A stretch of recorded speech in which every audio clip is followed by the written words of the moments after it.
चांद प्रखंड के सिरेहरा पंचायत स्थित सिरेहरा गांव में उपस्थित हैं, जहां आप देख सकते हैं उत्क्रमिक उच्च माध्यमिक विद्यालय सिरेहरा चांद।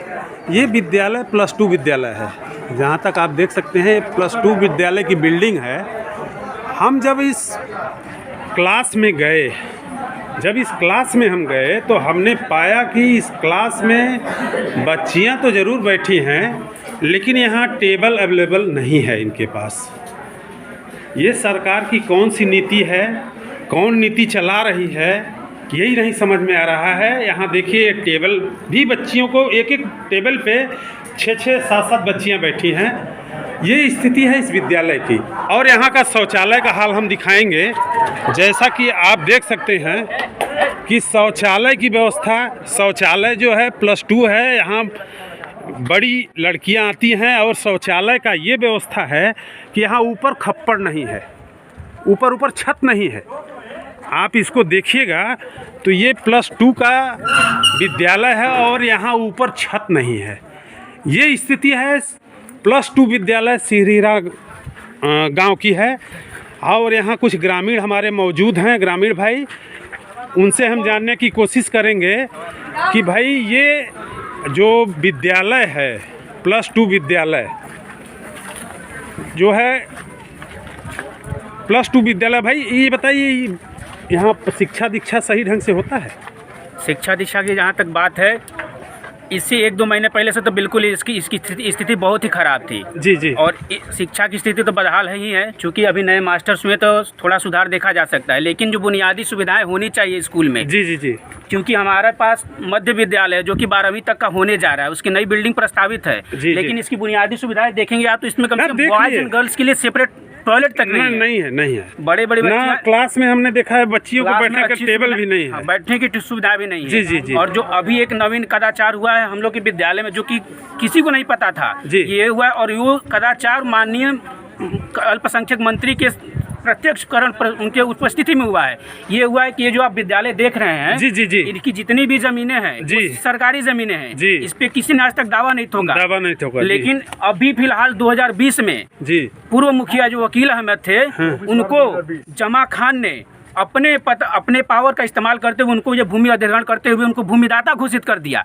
बताइए, आप ही बताइए, ये अनुचित है कि नहीं है? क्या यहाँ जो है जातिगत बात हुई है? बिल्कुल हुई है। यहाँ पे हर एक वैकेंसी, कोई भी वैकेंसी स्कूल के विकास से रिलेटेड होती है, चाहे इसमें सफाई कर्मी से लेकर के हर लोग प्रस्तावित हैं। लेकिन कभी वो लोग जो प्रस्तावित हैं वो उन्हीं के जाति के, और कभी अपनी सेवा देने तक की उपस्थिति नहीं करते यहाँ पे। लेकिन जब हाँ कोई फंक्शन होता है, कोई स्वतंत्रता दिवस, गणतंत्र दिवस, तो चीफ गेस्ट बनकर चले जाते हैं, वही लोग आते हैं। लेकिन उसके अलावा किसी भी दिन एक दिन का भी सेवा नहीं देते हैं ये लोग। वकील अहमद वही पूर्व मुखिया थे, पूर्व मुखिया जो सिर्फ विशेष अवसरों पर उपस्थिति करने के लिए चले आते हैं। लेकिन कोई काम करना है तो नहीं। और आज वो भूमिदाता बन के बैठ गए हैं, जिनके पास सर जो खाने का उनके आप देखेंगे तो वो शायद उनकी इतिहास गाँव के सभी लोग जानते हैं कि उनके पास रहने के लिए खुद का घर नहीं था। उस वजह आज 1 एकड़ का जमीन दान दे रहे हैं, सरकारी जमीन। जी 1 एकड़ 33 डिसमिल है। 1 एकड़ 33 डिसमिल है। तो ये पूछ रहे थे सर आपसे कि ये आपके गाँव में जो है 2 विद्यालय है जी, एक ठोक गांव में भी है। हाँ, एक प्राइमरी विद्यालय है। हाँ, वो 2 है। तो जैसा कि आप लोग यहाँ हमें पता चला ग्रामीणों द्वारा कि यहाँ 2 लाख रुपया मिला था, जो हमें हेडमास्टर साहब भी दिखाए। जी 2 लाख रुपया जरूर आया है खाता में उनके। तो उसको हमने पूछा कि आप इसको कहाँ लगाए, लैट्रिन के लिए ही आया था। तो बोले कि उस विद्यालय मैंने बनाया है, जैसा कि उन्होंने बताया कि बन चुका है। ग्रामीण भी इसको देखे, बोले कि बन गया है, शौचालय बना है। अब कितना का बना है ये हम नहीं बता सकते भाई। 1,20,000 का ठीक है, जो भी है। मान लीजिए सर 2 लाख जो रुपया आया होगा राशि, तो दोनों विद्यालयों पे टॉयलेट के लिए आया होगा। अब तो यही तो बात है। दोनों उसमें भी नहीं है, वो भी अभी निर्मित ही है, बना नहीं है। वहाँ पे भी बच्चियाँ बाहर में ही टॉयलेट करती हैं। और यहाँ की स्थिति तो आप देख ही रहे हैं। यहाँ तो छप्पर ऊपर छप्परे नहीं है। वहाँ पे भी देख लीजिए, आपको पूरा दिख जाएगा। जहाँ शौचालय निर्मित उसके पीछे पूरा शौचालय किए हुए आपको मिल जाएंगे। हर एक सबूत मिला है। ताकि 4 साल से प्रधानाचार्य हैं, इन्होंने 4 साल से कोरोना के टाइम काल में फंड आया था इसका रेनोवेशन के लिए, पेंटिंग के लिए करवाए हैं। क्या आपको देख के लगता है पेंटिंग हुआ है? 70,000 रुपये के लगभग राशि आई थी। इन्होंने विद्यालय जब वो भवन गिरा था तो उसके जो मतलब पार्ट्स थे, जो लोहा हुआ था, उसको उन्होंने बेच दिया। कितने का बेचा हमें नहीं पता। उन्होंने उसका ना तो हिसाब दिया ना कुछ, अपने मुँह जबानी करते कितने का बेचा।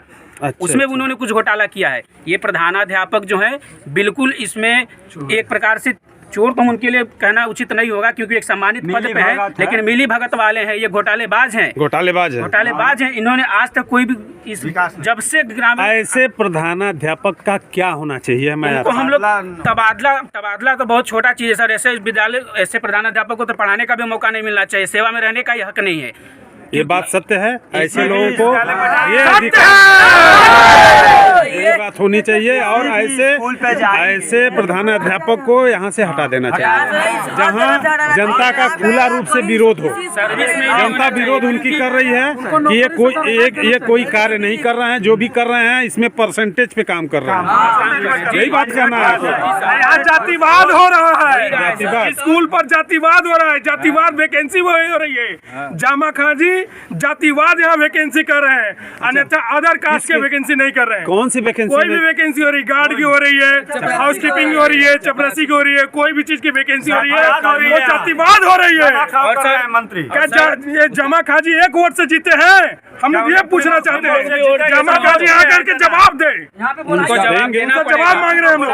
चैनल के माध्यम से अगर देखेंगे तो जवाब देंगे आपका, आपके पास आएंगे। जमा खां जी हर हालत में चोर है,